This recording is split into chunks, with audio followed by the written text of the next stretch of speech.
Na diretso ako sa problema. Ha? I have a little problem in the Philippines. We're facing so many fronts. I thank God that the communists has finally accepted our proposal to negotiate and talk with us. There is now a ceasefire sa Pilipinas vis-a-vis with the government forces and the NPA. Ang naiwan po yung they have also decided to talk. The MI left. But you know, you must maybe recall that a few months before, Murad threatened to go to war if there is no BBE law. And in fact, nothing really happened. But we were able to talk to Murad and to Jafar and to the Central Committee of the Islamic Liberation Front to set aside the beating of drums and just talk about peace. Pumayag po sila. But I must be frank with you, I do not mean to, bring sad stories and songs. But you have, as a Filipino, you have every right to know. Para hindi kayo mabigla. I have a problem in a certain sector sa Mindanao. You know, my mother is a mestiza Moro. Ang lola ko kasi Maranao sa mother side. Ang lolo ko Chinese. Galing talaga dito sa yung kapitbahay ninyo. but my father, Cebuano po. So everybody is asking, ano ka? Well, we trace always our lineage from our father. So Cebuano ako. Kasi though I have not Mustaday.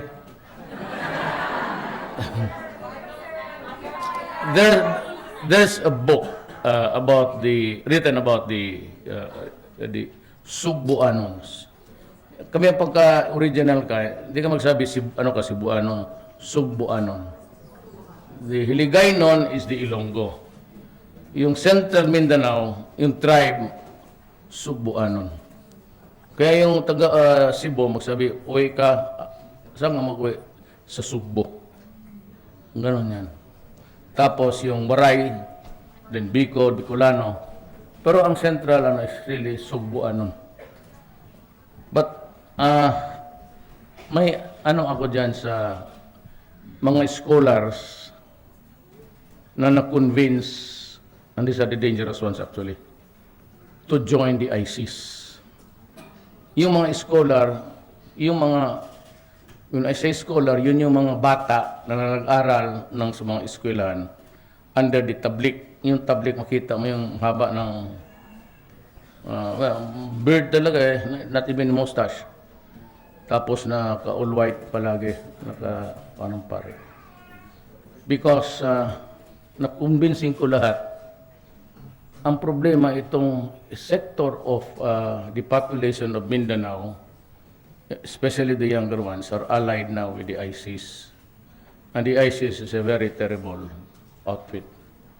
They are the guys who simply cut the heads of people, decapitate them in public, which is also being done now in Olo. Kaya sabi ko, if you are a Moro, do not be offended, kasi pareho tayo Moro.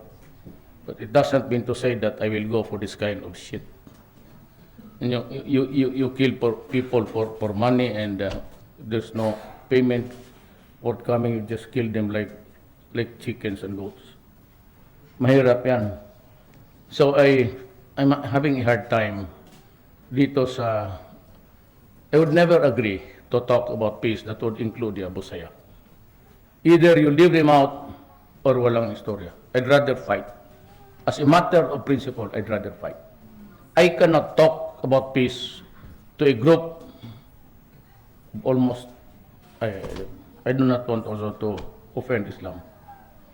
But as long as I am president, there will be no peace talks that would include the Abu Sayyaf. Ngayon may isang front tayo. There are bombings city recently of Davao. But you know, it comes naturally. As a matter of fact, when yung pumutok dyan sa harap ng Ateneo, it did not really generate an emotion in me because I knew na hihiritan talaga ako. Not so much coming from the military or the police intelligence community, but from kasi may anak rin ako na nag-asawa ng Maranao ang tatay, ang nanay, Maguindanao, Tausug ang tatay. So doon ako kumukuha, yun yung babae na yun, yung daughter-in-law ko. Sinabi ko, tumatakbo pa lang ako ng presidente, so could I talk to them sa Abusaya?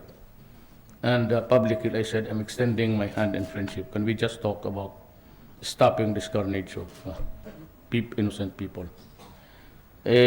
Nakausap ko, pumunta sila, but they did not honor my sana na we can talk about peace, and if we can get a framework of federalism, they can have their own territory. Kasi noon walang mga abusaya, walang mga kidnappers, walang hold-uppers, wala lahat. Yung bukas pa yung free trade doon sa barter sa going to Sabah. Wala noon kidnapper. They were quarrels but among men because of greed, not because of a Moro nationalism. Remember that when Magellan landed in Leyte, Mindanao was already 100% Islam. Kaya ganun ang nangyari. So, they tried to conquer all the lands, but doon sa scattered Visayas and Mindanao, it was an easy target because they had the cannons, they had the gunpowders, the muskets, those were the rifles of the times, and an aggression really upon our people. Magellan also brought Christianity, but I will not talk about it simply because it is not a good topic to talk about. Eh, nandyan na yan, dala-dala ng mga Espanyol. And so when they saw Mindanao fertile, below the typhoon belt, and almost really fertile, where you just throw anything and it will grow at that time. And the Spaniards, the most that they could get was really to build a fourth pillar in Zamboanga. What that was it. That was intended to stop the further intrusions of the Islam missionaries. So, yan ang problema. Sabi ko nga sa mga, kasi ako mix, so I tell them, ano ba naman kasalanan ng mga ibang tao dito? What would have been the guilt of my father when he was a bachelor, he came to Mindanao and married a Mindanaoan, ang imam. Ano ba kasalanan? Kasalanan namin. But there are really things that cannot be solved now. Noon, pwede because the fight was run or fueled by the Moro nationalism. Kanila yung Mindanao yan. And because of religion, kasi kung Islam lang tayong di walang problema. But the problem, naunahan sila ng, well, Visayas upwards. So yan ang sitwasyon. But we're doing okay.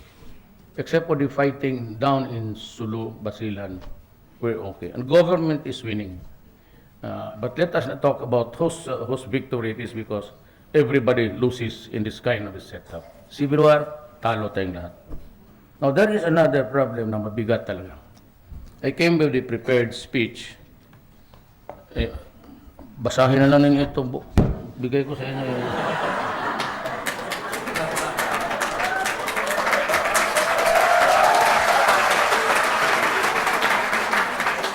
I am not up to it really. I am not up to it. Ito magbasa ng speech. It's so boring. And I cannot say things from the inside, the entrails of my emotions. Preparado, at saka minsan kasi sabi nila, lalo na yung mga diplomatic, basahin mo na lang kasi minsan magpuputang ina ka.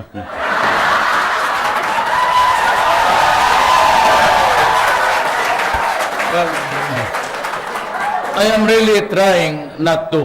Alam ko bastos yan, pero nadadala ako sa emotion kaya sabi niya, the Republic of the Philippines has a president with a foul mouth. Correct, sabi ko. I am that president. They have a president who is not a statesman. Correct. Nag-enroll ako ng College of Law, hindi ako nag-enroll ng Academy of Statesmen. Law ako ang pinag-aralan ko. Huwag daw ako magmura kasi masama daw pakinggan. Putang ina, problema mo yan.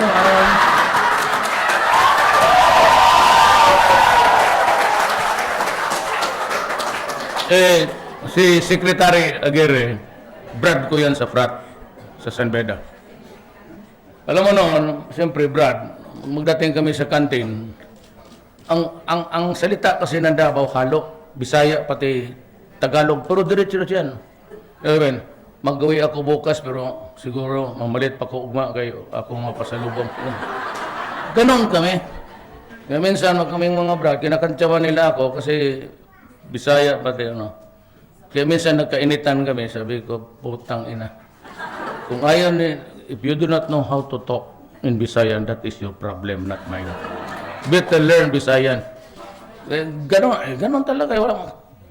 Doon ako pinanganak sa ibang lugar. May ito isang problema. Drugs. Sabi ng human rights, all over. I am the favorite whipping boy now of the human rights all over the world. Dilema, si lahat na. Obama, si Ban Ki-moon, isa pa yan. Malapit ba ang Burma dito? Gusto kong puntahan ang sipain niya. You know, ganito yan. Now, let me explain. About 2 years or 3 years ago, General Santiago of the Philippine Army who retired was placed sa PDEA. He came up with a survey says that there are now 3 million shabu addicts in my country. 3 years ago. So never mind the incremental increase. Yun lang nag-surrender sa panahon ko.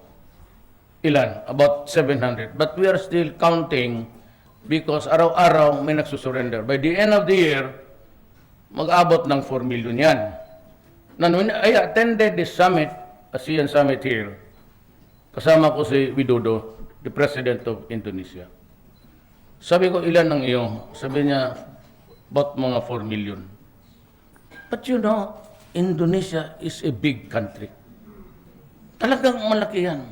And it's about 240 million Indonesians.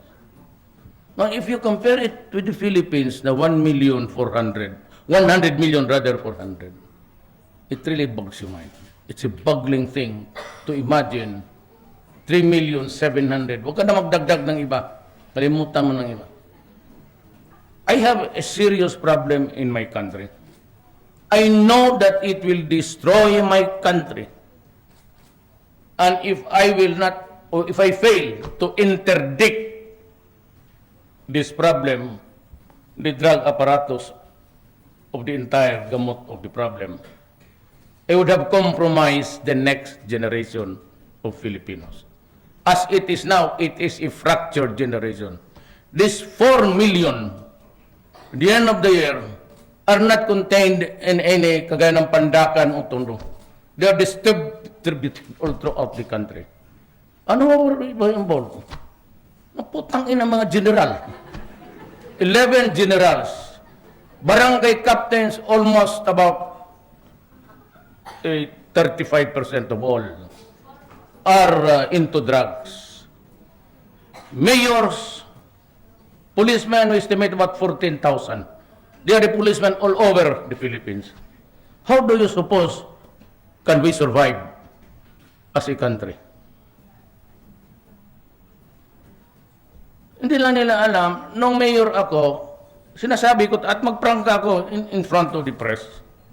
They are criticizing me for it. And I said, if you are here, if you're a drug lord or a pusher, in my city, I've been mayor for 23 years Davao, do not do it here because I will kill you. If you destroy the youth and my country, I will kill you. And then, I did. Well, of course, may caveat yan. When I say patayan ito, I did not say that kayong mga polis sundin ninyo ako. That's my privilege because I'm a mayor. Now, what is the basic problem with the human rights all over the world, Obama, Ban Ki-moon, and the EU? This is my country, the Philippines. I have to protect the people. I have to protect the integrity, territorial or otherwise, of my country. With this kind of problem, 4 million drug addicts. Tignan mo ngayon, namatay na, wala na, down ang crime. You can walk to the street Manila. Oh, okay na. And I intend to kill more because I have to account for this 4 million. I will not leave the presidency in shame. I will not go out sa pagkatapos ng termino ko at mag-iwan ako ng mabigat na problema na ang addicts now would multiply to something like 10 million. Mas mabuti pa, ako na lang ang magpakulong, patayin ko na lang lahat. Simple.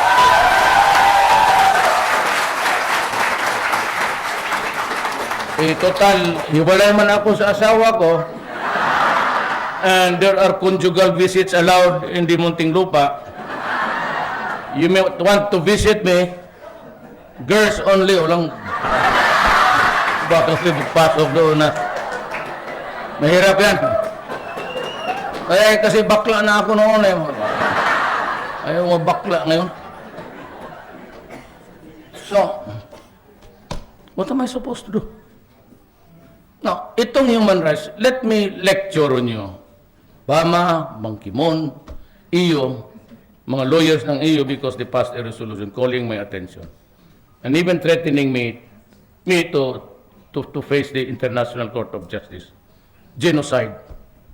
Bugok itong mga genocide sa mong igit.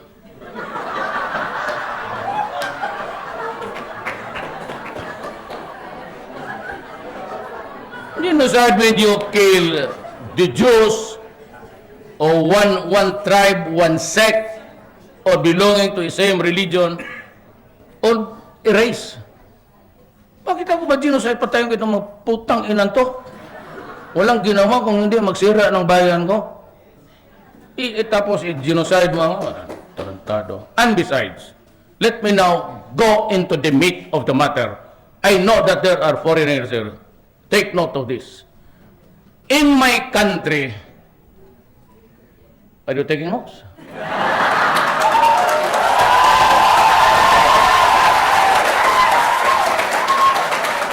In my country, in the Philippines, it is never wrong, it is not a crime, it is not unlawful to threaten criminals. There is no law at all. And itong iyo, alam mo, okay mo, kasi yung mga puti, bugok lahat yan. Malayo na, malayo. Aming Bartap Ratcher, pati Victoria. Ako, last lang. Sige man inom dyan si Ligarda.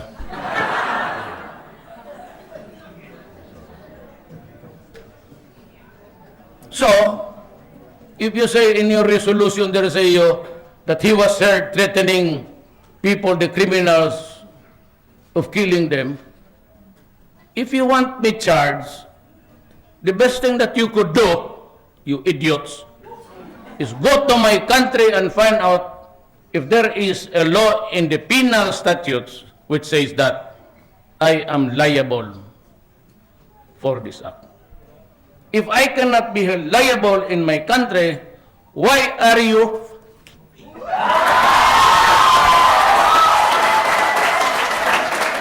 imprison me with the laws of another country? You must be crazy. Mga bugok. That is the urgent and immediate matter which I have to address. It is my country. If you have nothing else to do, do not F with me.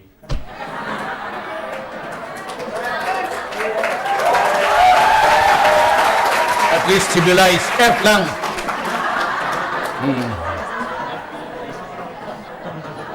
Now, let me now go to the cost. Pag ang anak mo, alam ko meron kay mga kapatid o relatives na may problema. If there is one guy in the family, the daughter or the son, into drugs, that family becomes dysfunctional. Either the wife will start to blame the husband, or the husband will say, because this guy would spend money not his. Magnakaw na yan sa bahay mo, tapos magnakaw sa ibang tao, then mag-hold up na, pag na tirik na, mag-rape ng 1-year-old, saan ka maghanap ng, where do you get the bestial instinct even for a child? Ngayon lang yan, because of the drug problem. What is it that makes everybody under the influence of drug? Because it is the Americans themselves who said in their forensic studies, 6 months to 1 year of incessant use of drugs would shrink the brain of a person within a year. Kaya nag-hold up, kaya nang-rape, kasi sabog na, ayaw pang maniwala ng human rights na walang lumalaban. Look at South America. Read, forgot his name, Ion Grillo. It's online. There's a tape, Marcos. Stories about Escobar. Yon, mamili ka. Sila ang mamili ng kandidato. Kung sino manalo dito, siya mamili ng ticket. Siya ng candidacy. You can order it online. Ion Grillo. What's the title?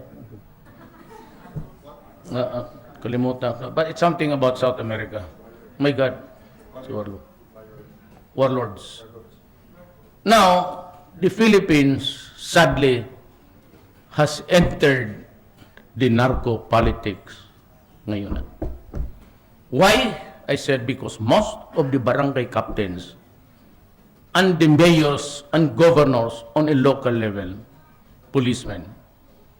But with the entry of the Lima elected by drug money galing Muntinlupa, the portals of the national level was bukas na. Kaya mo yung problema natin. So, tapos sabihin lang ako na ito mga unggoy na to. Ipakulong ako sa na.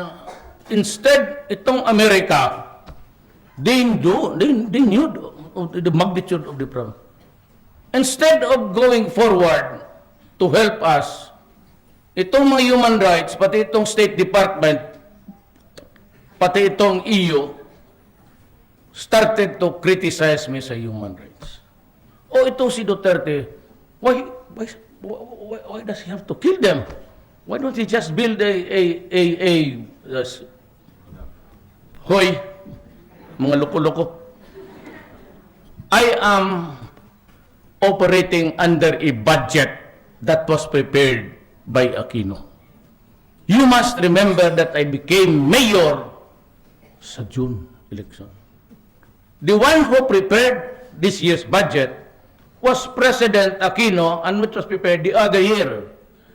And the budget for next year is the one prepared by me to be implemented to run the machinery of government next year. Ganon yan. How am I supposed to know? Kung hindi ako na presidente, hindi niyo malaman gaano kalala ang bayan. Diba? You know, when you talk of 4 million drug addicts, ladies and gentlemen of the United Nations, of EU, at ano ka pang yawa ka? Whatever. You talk of 4 million, that is a very serious problem for my country. The United States, instead of, alam nila is offering help, started to criticize pati si Obama. What? Now, you expect continued alliances. Tapos yung Moody and Pools, sabi na nagbaba daw ang credit rating natin. Nagbaba ang credit ng Pilipinas in a matter of a day after I criticize you. Is that how we run the economy? Sabi niya, tinatanggal daw rin nyo yung pera ninyo. Alam mo yan sa stock market? Di mo na maniwala dyan? Puro papel mo na, shares of stock. Unless I see that money converted into hard projects. Maglayas kayo. I am visiting, not really in there, over there, but I will visit China. I will open the doors for investment, lahat open. Pati internet, mamili ka. Pati bowl dyan sa banyo. Buksan ko yan. Do not. Then I will go to Russia. I talk to Medvedev doon sa Asia. Sikreto lang. Ngayon ko lang sinasabi ito. Now they know.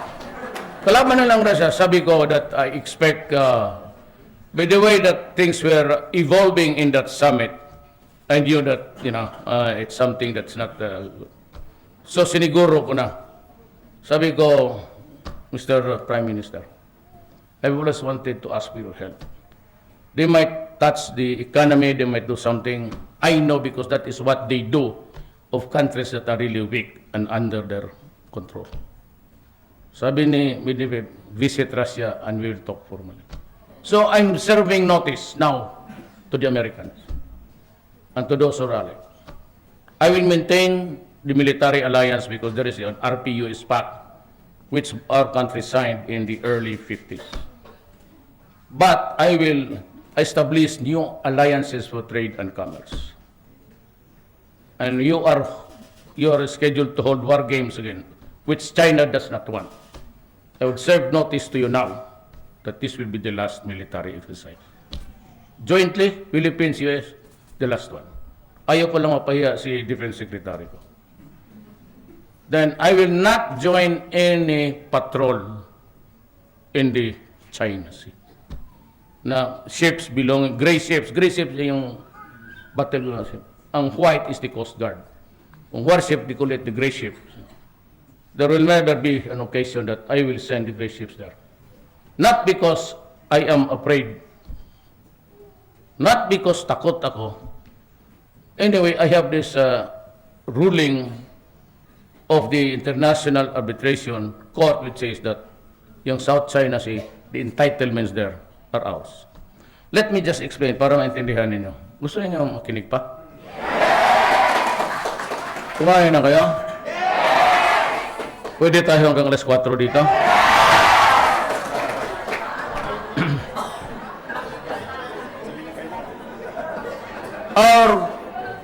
Our conflict with China is not really, it's more of an imaginary thing. Ibig kong sabihin, we cannot go to war just because there is that award. Alam mo ganito yan, ito yung Pilipinas, ito yung seizures natin, coastal, ito yung lupa. Yung lupa dyan, hindi naman kagadap yung pagdating mo dyan sa seaside, coastal, na yan ang teritoryo mo. Because ang underground, yung terrain, yung sabi yung kantil, bigla lang maglalim, yun yan, kasi dito, tapos pababa yan, gano'n. So kung alisan mo ng tubig yan, makikita mo that the ranges belongs to this mountain, which is in the Philippines. So you are now entitled to the entitlements. Lahat tayo, by the agreement amongst us, every country is given 200 miles exclusive economic zone.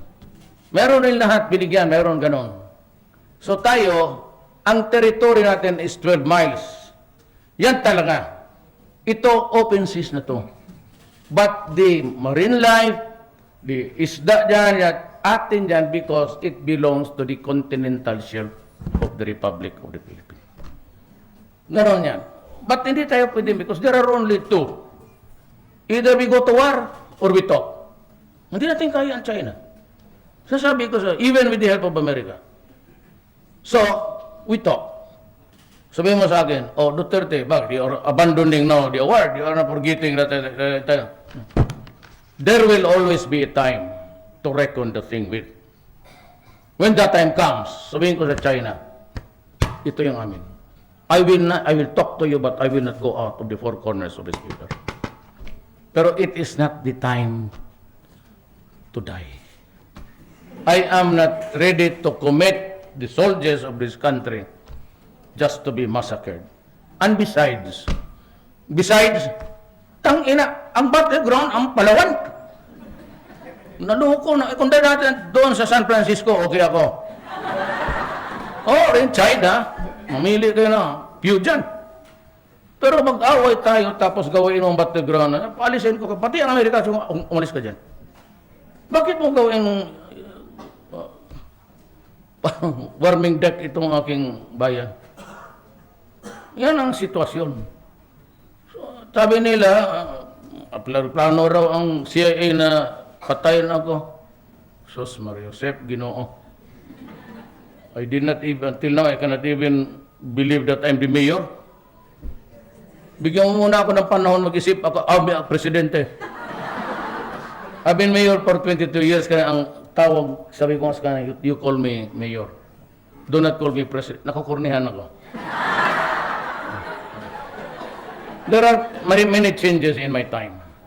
In my time, silang cabinet members, I have prohibited them from using law number 8 because an 8 is the number assigned to cabinet members. 6 rather. I forgot 6. Wala na sila. Kayong mga senador pati Congress, bahala kayo. The Senate is 7, ang 8 sa congressman. Ako, binawal ko yan.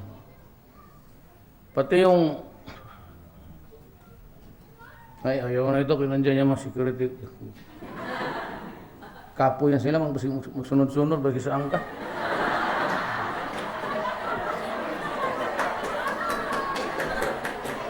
Alam nila kung saan ka. Kaya sabi ko, pag ang girlfriend ko na, naging girlfriend ng Presidential Security Group, bantay ka sa akin. Barilan tayo sa Malacan dyan. Kasi alam niya kung saan sila. Alam mo ito mga to, when I won the presidency, wala pang oath-taking. Yung sinundo lang, yung the day that, yung pagsabi ng Congress, Duterte won the election. That day, nagpuntahan na kagad sa bahay. Ito sila. Ano po baro? Pareho kami yung uniforme.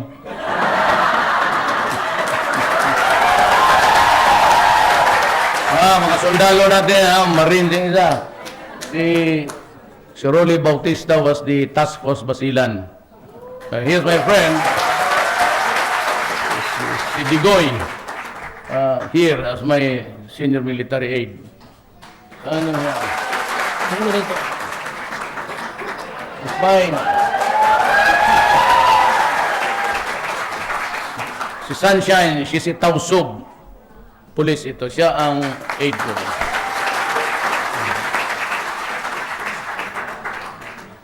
Pero sinundo nila ako sa bahay. Pinayos nila yung mga police. Alam mo, mga military. Suya mga police. Yun yung mga security ko for the last 23 years. Wala. Basta kami na take over. Tapos yun. So, una kong opisina, dyan lang rin sa kabilang kaibigan ko, yung Enclaves, yung kay Iskandor sa Davao. Enclaves. Enclaves, Enclaves. Papunta ako, 1 kilometro ang I know if it's a cortage or entourage. Pagka gano'n, binilang ko yun, all nakaganon lahat. Ayaw ko man I never use a siren. Gano'n. Ayaw ko yun. I'm the only mayor na hindi gumagamit ng siren. Pagtingin ko doon sa rearview mirror, may mataas yung blinker na pula. Sabi ko, putang, sabi ko. Nag-radyo ako doon. Radyo, sino ba yung, sir, ambulansya yan? Sumot ako katirik.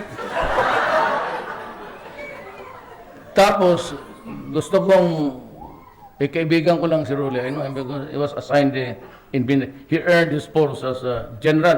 Hindi pa kira, he's the general. I was the one who signed his, tama rin, and he was up to be a general. Panahon ko, I signed it. He's the chief of the Presidential Security Group.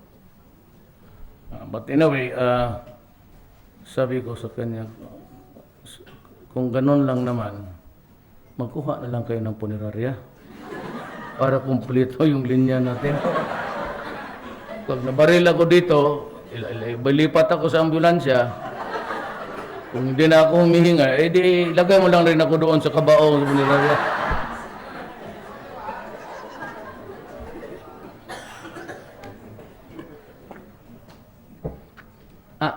Ang ano ko lang is, hindi ko kayo sinasabihan. I do not want to offend you. But wag kayong maglagay ng kamay sa aking yung mga ganon. I like it. Really, I like it. Anak ako ng mahirap. Galing ako sa baba. Kung baga pareho sa kanila, sarhinto rin ako. I was a prosecutor. I started as the 7th assistant prosecutor ng pataas all these years. Ang mga tao sa daw sanay mag-embrace, ganon. Pero ngayon, kasi I'm sad, wag mo niyo akong hawakan dito kasi ganon din yung iba kasi, talagang ganon din yung kamay mo. Kasi kung maganoon ka, tapos bigla na lang parang hampas yung kamay mo. Tapos sabihin, do not. Ako sana, total, wala man ang killer dito. Kung sabihin, sana yung mga magaganda dyan.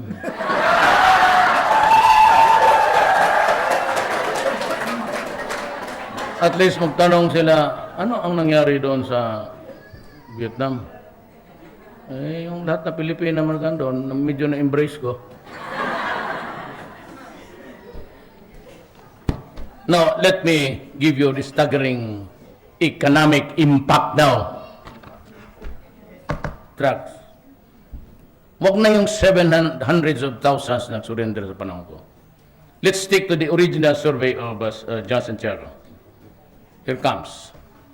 There are at least 3 million drug pushers or addicts in the country today. One hit daily sa Tondo, Pandacan, Santa Ana, 200 dyan noon. So, 200 a day, that would be 6,000 a month. Itong mga user pati, Douglas, if they are there, araw-araw, nag-hit in 1 year, it would be 8 billion pesos. In a month rather, 8 billion pesos. And for a year, it would be 216 billion.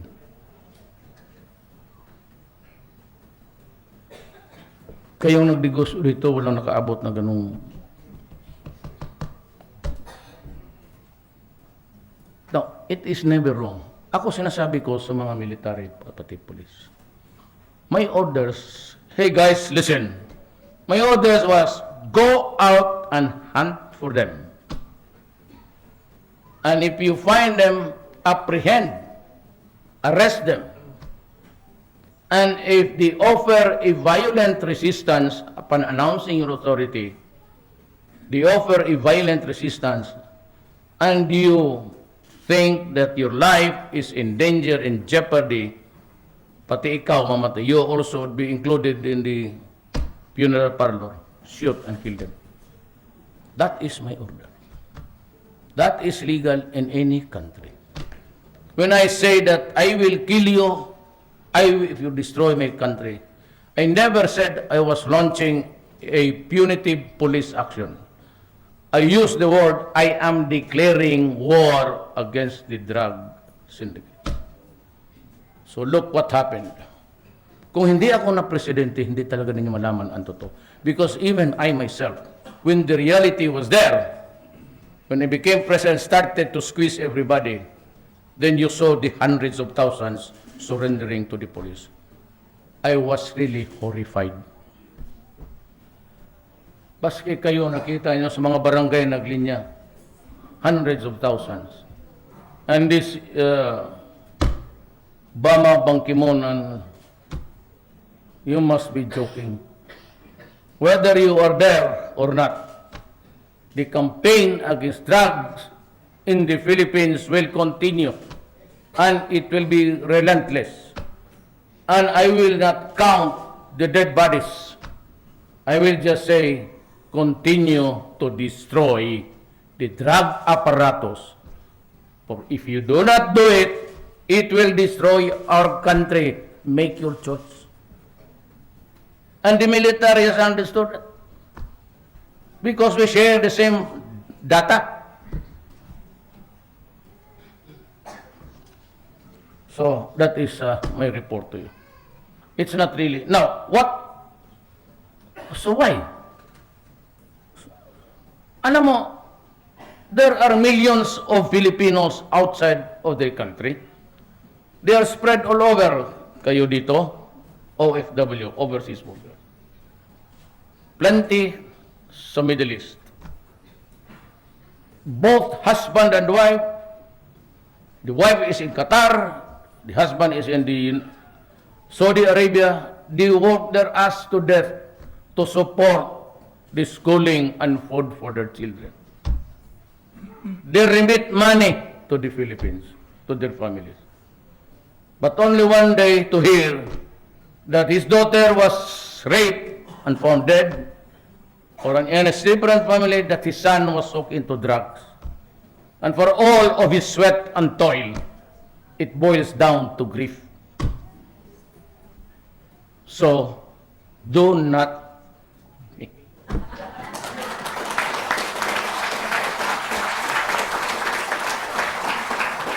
I will repeat it for all and sundry.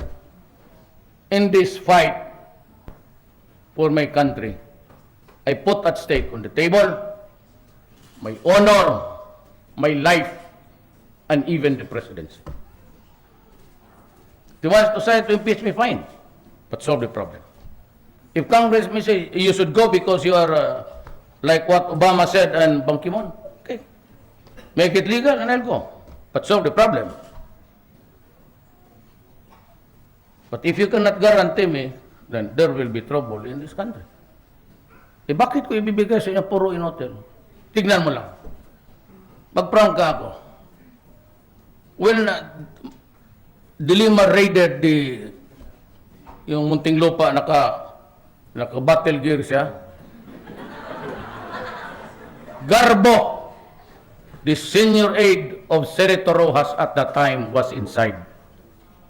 Yung police general na, yung one of those I read it publicly. Kaya nabasa ninyo, what was going inside? There was a nightclub inside. Women of all ages were free to enter and leave. Either there was a band, there was liquor flowing. So what's your problem? Why be afraid to go to prison? Anyway, you're enjoying the life of a free. That is how corrupt the Philippines was. Dito, patay ka sigurado. Hindi ako nagbibiro. I'm telling everybody, every meeting sa cabinet, sinasabi ko talaga, nandiyan sila. Do not, this will be a clean government.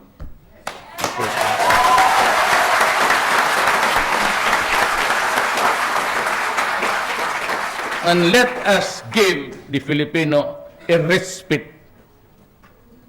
of the agony and suffering. Kaya kayo, you guys, when you go home, there will be changes. I will not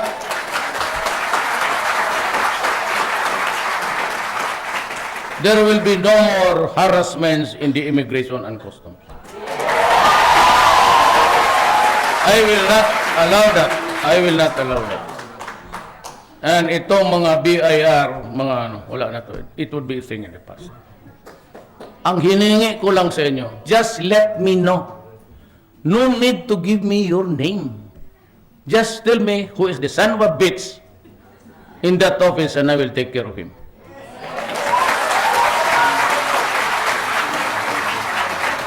At sinasabi ko doon sa mga, huwag ninyo akong pahiyaan. Do not put me to shame while I declare all of the things are now implemented and you do exactly what I prohibit you to do. Dali lang man. Now, why am I so predisposed to because we are suffering a crisis. We need to build a country. We are left behind. There are millions of you, including you, you're going out of your country just to work, to earn a living.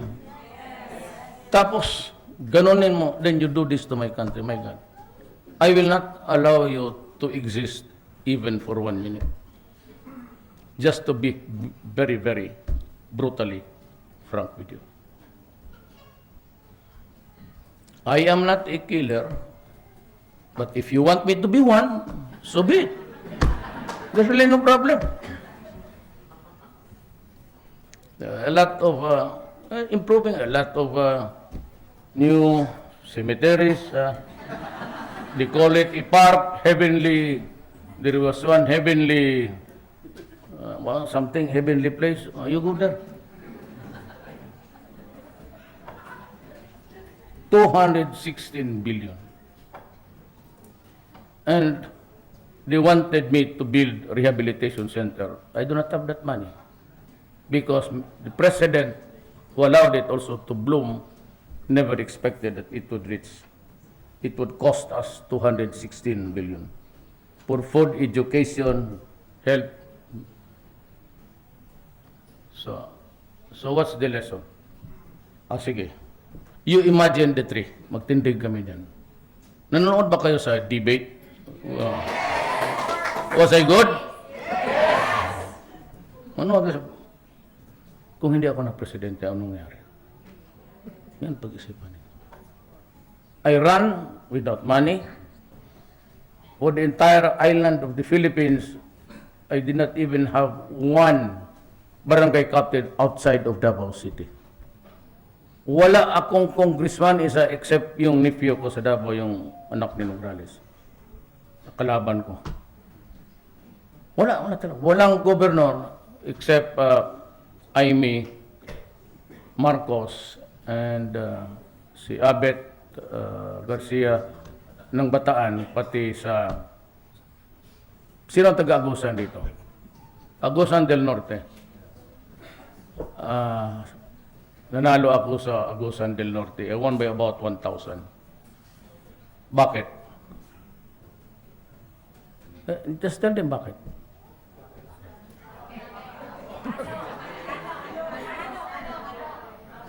Ano? Love is a many splendid whose April rose that only grows in the early spring. Now, she's married now. Si Angel. Hindi ako nagchichismis. Totoo naman. Hindi ako nang ano, but we were young then. She was just 27 when she became, anak to ni Edel Amante. Yung leader ni Ramos. So, si bigwig during the President Ramos' time. Bata pa siya. Hindi naman ako masyado, pero bata pa rin ako. Now we are now in the winter stage of our life. So somebody should give me either a summer or spring. Spring me back to my. Alam mo, I will part with. Hindi ako atras dito. I can die. They can remove me by impeachment. For what? For genocide? Fine. I can go to prison? Fine. I will die? Fine. I live my destiny. I would, by the time, if in the fullness of God times, if I complete the 6 years, I will be 77 years old. The law book says that when I'm 77, when you are 70 years old, you can file a petition for release because they do not accept all people in prison. That's the way it is. So,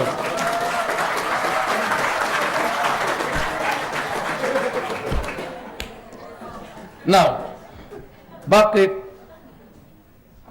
ngayon maraming natatrabaho ng pulis? Because then the police were afraid of the apparatus of drug syndicates, just like in South America, the same style. The mayors there were having a headache And they had, the mayor supervises the PNP. So, but it is a national police, but the police is placed under their operational control. So the mayor there, the warlords, the drug lords, had about 2 military men, 3 policemen, and nobody was moving against him. Exactly, you read the book of Grillo. Exactly the same. Until I became president, and I announced, you soldiers and police, you abandon your mayors. Go back to your units. I'll give you 24 hours.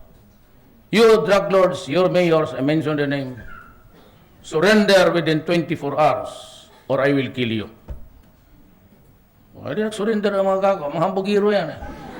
Kaya mga mayor, mga ano, kaya nakikita, takbo-takbo sila doon sa krabi, pawis na pawis. Then I said that I have declared war against it. Either I sink and swim there, basta it has to end. And I will not stop until the last pusher is removed from the streets. Until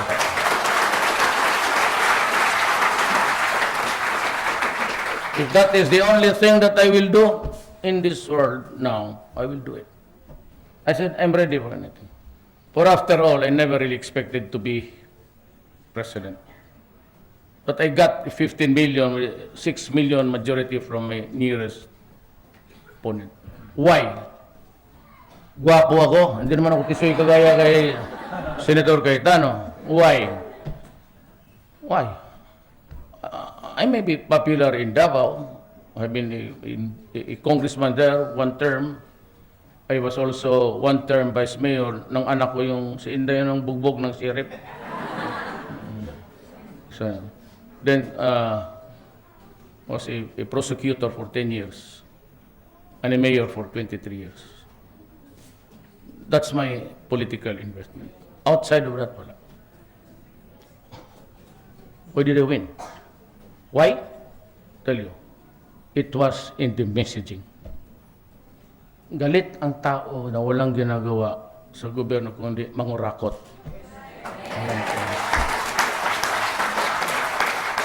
Galit ang tao kasi yung bayan niya nilulong sa droga at walang ginagawa. Galit ang tao sa kriminalidad. Kaya yung pagpunta ng airport, hugan pa ng bala. Gawain na yan sa panahon ko, pag nandiyan ka tawagin mo, pasabugin ko yung bayag na sa harap mo. Huh? Hindi mo man ako ma-aresto ngayon. Presidente ako eh. Really? The president has immunity. At sila. Now, I'll tell you the secret. Nakikinig ang the national media. I'll tell you the secret. Why are the policemen so brave? Because they have my support when I was mayor. Davao City was clean. Sabi ko, papatayin ko kayo. And the police were really busy working because they were not afraid to do their job because binaback up ko. At sabi ko, pagka nang kasabit kayo, ako ang magsuporta sa pamilya and I will work for your freedom. That was when I was mayor. Now I'm president. Remember the guidance about your life in jeopardy? Huwag mo lang kalimutan yan and go ahead and fight them and kill them all. Pag nasabit ka, ito ang si Aguirre ang nag-advise sa akin eh.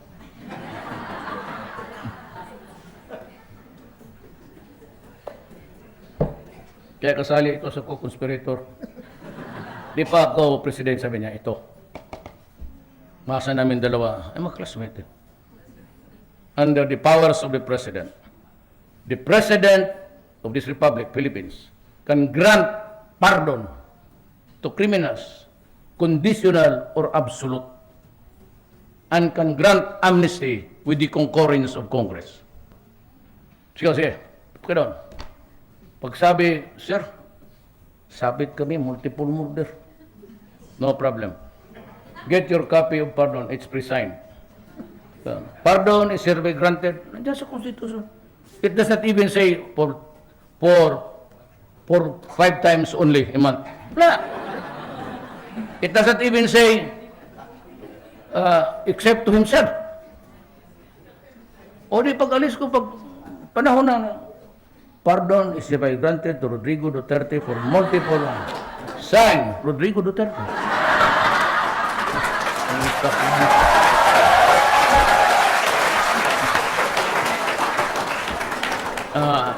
Seriously now, I'm just really joking to lighten up your mood. I've been telling stories about sordid details. And I know that you are sad after this, just thinking about what was revealed to you now. But just remember that I take it as a, I said I never won. I never rather really believed that I'd win. So it was my messaging was very simple. You were there during the debates. Sabi ko, I promise the Filipinos these things, and I will do it. Maraming salamat po.